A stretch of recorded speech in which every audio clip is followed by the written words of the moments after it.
अस्सलामुअलैकुम guys, welcome back to my YouTube channel quick learning with Noor. आज हम अहमद अली के नावल ट्वाइलाइट इन दिल्ली के पार्ट सेकंड को स्टार्ट करने वाले हैं, जिसमें हम इस नावल के मेजर और माइनर कैरेक्टर्स को डिस्कस करेंगे। तो वीडियो बहुत ज्यादा इन्फॉर्मेटिव होने वाली है, इस वीडियो को कंप्लीट वॉच करना। The first one is the character of Mir Nihal, जो कि इस नावल का प्रोटैगनिस्ट है। नावल में वो उस सैयद फैमिली का लीडिंग मेंबर है जिस सैयद फैमिली के बारे में हम इस नावल में डिस्कस करेंगे। वो एक रवायती किस्म का आदमी है जो कि अपनी ट्रेडिशंस को स्ट्रिक्टली फॉलो करता है। नावल में उसकी एज राउंड अबाउट 62 ईयर्स दिखाई गई है और वह दिल्ली में वेस्ट के कल्चर के आने से पहले ओल्ड मुस्लिम कल्चर को रिप्रेजेंट करता है। अगर इस नॉवल में उसके करेक्टर को ऑब्जर्व किया जाए तो नॉवल के स्टार्ट में वो एक जिद्दी इंसान होता है, मगर टाइम गुजरने के साथ साथ वो अपने इस एटीट्यूड को भी चेंज कर लेता है। वो अपनी फैमिली में एक डोमिनेंट मेल का रोल प्ले करता है जो कि फैमिली के सारे डिसीजंस खुद लेता है। उसके करेक्टर की सबसे अच्छी खूबी ये है कि वो रोजाना मस्जिद जाता है और वहाँ जाकर नमाज अदा करता है, मगर उसने कुछ सेकुलर हॉबीज भी पाल रखी हैं जिनका दूर दूर तक रिलीजन से कोई भी ताल्लुक नहीं है। इन हॉबीज में कबूतरों को पालना और एल्कमी का बिजनेस करना शामिल है। Alchemy is concerned with the conversion of base metals into gold, यानी कि एल्कमी एक ऐसा प्रोसेस है जिसमें बेस मेटल्स को केमिकल रिएक्शंस के थ्रू गोल्ड में कन्वर्ट किया जाता है। मीर निहाल की बर्थ का एग्जैक्ट ईयर तो इस नॉवल में मेंशन नहीं किया जाता,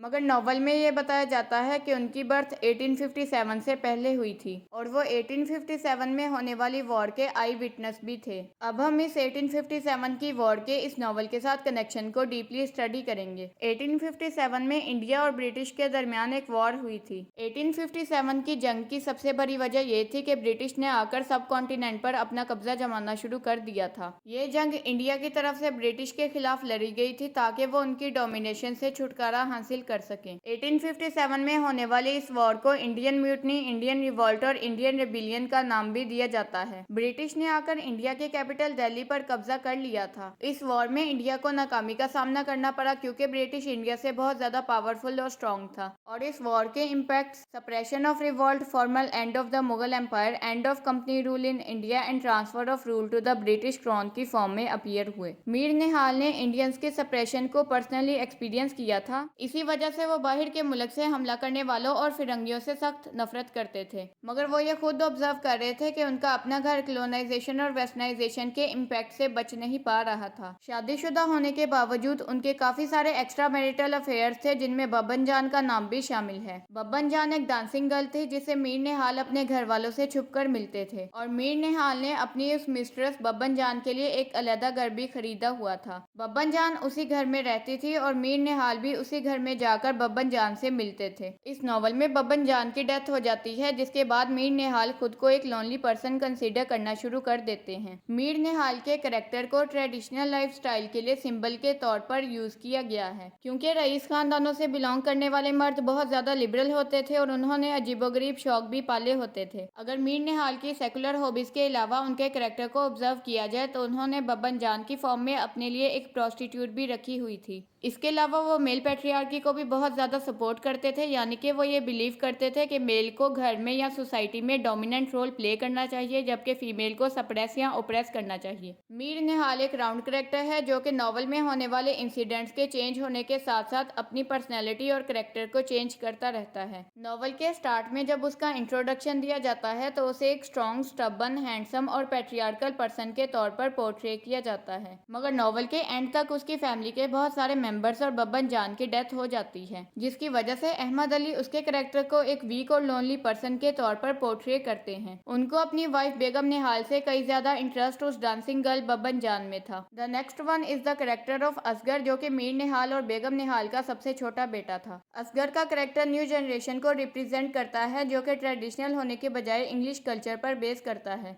असगर खुद तो एक सैयद फैमिली से बिलोंग करता है, मगर उसे अपने दोस्त बुंदू की बहन पसंद आ जाती है जो कि एक मुगल फैमिली से बिलोंग करती है। बुंदू की बहन का नाम बिल्किस होता है और असगर अपने घर वालों से ये इसरार करता है कि वो बिल्किस के साथ शादी करना चाहता है। असगर की सुसाइड की धमकी से उसके घर वाले डर जाते हैं और वो उसकी शादी आउट ऑफ कास्ट बिल्किस के साथ करने के लिए तैयार हो जाते हैं और आखिरकार इतनी ज्यादा मेहनत, मुशक्कत और जिद करने के बाद असगर की शादी बिल्किस के साथ हो जाती है। वो बिल्किस से बहुत ज्यादा मोहब्बत करता था और बार बार अपनी मोहब्बत का एतराफ भी करता था। असगर की नेचर सेंसिटिव होने के साथ साथ बहुत ज्यादा रोमांटिक भी थी। थी। इसी वजह से वो बिल्किस से भी ये कन्फेस करवाना चाहता था कि वो उससे बहुत ज्यादा मोहब्बत करती है, मगर खानदानी रखरखाव और शराफत की वजह से बिल्किस कभी भी अपनी मोहब्बत का खुलकर इजहार नहीं कर पाती और असगर को ये महसूस होना शुरू हो जाता है कि शायद बिल्किस उससे मोहब्बत नहीं करती। वो अपनी शादी से बहुत जल्द ही उकता जाता है और बिल्किस से दूर रहना शुरू कर देता है, क्योंकि बिल्किस कभी भी उसकी तवक्कुआत पर पूरा नहीं उतर पाती। असगर अपने ही फादर मीर निहाल का एक राइवल यानी कि हरीफ बन जाता है, क्योंकि वो हमेशा अपने फादर के पॉइंट ऑफ व्यू से क्लैश करता रहता है या उनके पर्सपेक्टिव से डिसएग्री करता है। असगर का बचपन भी अच्छा नहीं गुजरा था, क्योंकि उसका फादर मीर निहाल एक अथॉरिटेटिव और डोमिनेटिंग पर्सनैलिटी रखता था।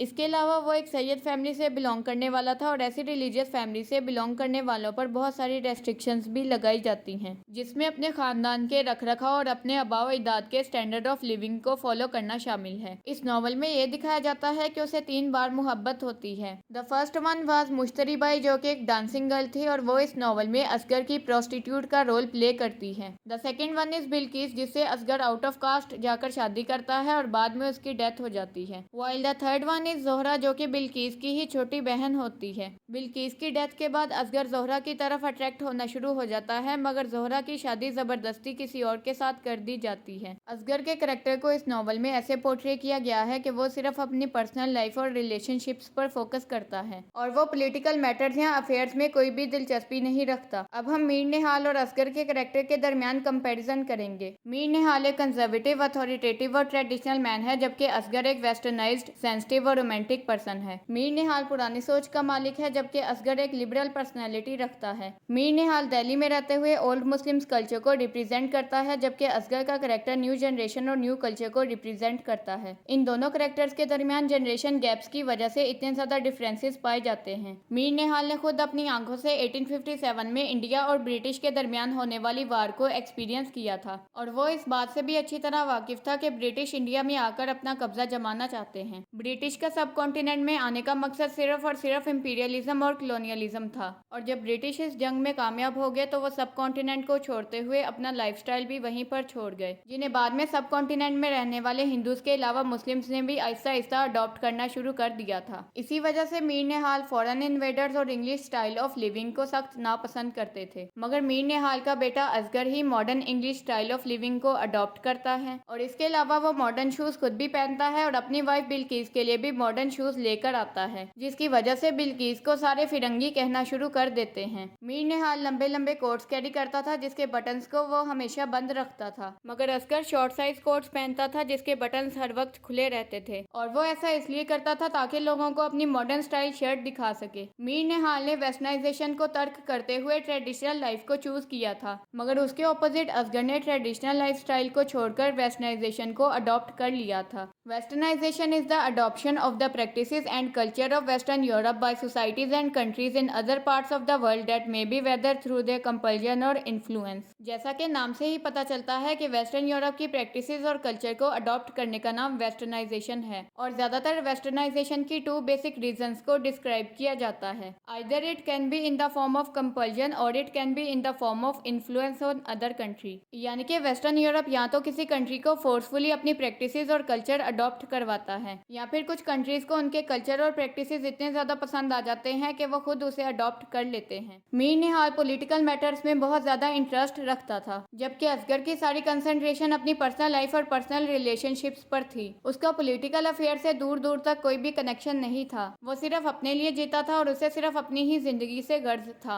अब हम मीर निहाल और असगर के कैरेक्टर्स की सिमिलर क्वालिटीज को डिस्कस करेंगे। मीर निहाल कभी भी अपनी वाइफ बेगम निहाल से मोहब्बत नहीं करता था, जबकि असगर अपने बाप के खिलाफ जाकर out of caste Mughal family में शादी करता है, मगर शादी के बाद वो भी अपनी वाइफ बिल्किस से मोहब्बत करना छोड़ देता है। मीर निहाल एक डांसिंग गर्ल बब्बन जान से प्यार करता था, जिसको उसने एक सेपरेट घर भी लेकर दिया हुआ था। मीर निहाल बब्बन जान के साथ इतना ज्यादा अटैच हो गया था कि उसकी डेथ के बाद उसे कुछ भी अच्छा नहीं लगता था। सिमिलरली असगर भी एक डांसिंग गर्ल से मोहब्बत करता था जिसका नाम मुश्तरी बाई था। मीर निहाल अपनी वाइफ बेगम निहाल का बिल्कुल भी ख्याल नहीं रखता था और वो इस नॉवल में ब्लाइंड भी हो जाती है। असगर ने भी अपनी वाइफ बिल्किस को बहुत ज्यादा इग्नोर करना शुरू कर दिया था, जिसकी वजह से बिल्किस सदमे में आकर मर जाती है। इस नॉवल में से मीर निहाल और असगर का character exam point of view से बहुत ज्यादा इंपॉर्टेंट है। इसी वजह से हमने आज के वीडियो लेक्चर में सिर्फ इन्हीं 2 कैरेक्टर्स को डिटेल से डिस्कस किया है। So that's all for today's lecture. Thank you so much for watching. Watching this video. अगर वीडियो आपके लिए इन्फॉर्मेटिव थी तो वीडियो को लाइक शेयर करके एक अच्छा सा कमेंट भी कर दें। अगर आपने अभी तक चैनल को सब्सक्राइब नहीं किया तो इसी तरह की इन्फॉर्मेटिव वीडियो लेक्चर्स के लिए चैनल को सब्सक्राइब करके बेल आइकन को प्रेस कर दें। एक्स्ट्रा इन्फॉर्मेशन के लिए आप मेरी फेसबुक आईडी को भी फॉलो कर सकते हैं। न्यू टॉपिक्स की सजेशन भी आप नीचे कमेंट सेक्शन या कम्युनिटी टैब में दे सकते हैं। तो अपना बहुत ज़्यादा ख्याल रखिएगा, मुझे अपनी दुआओं में याद रखिएगा। इंशाल्लाह we will meet in the upcoming video lecture. Take great care of yourself and your family. अल्लाह ताला आप सबका हामी नासिर हो। अल्लाह हाफिज़।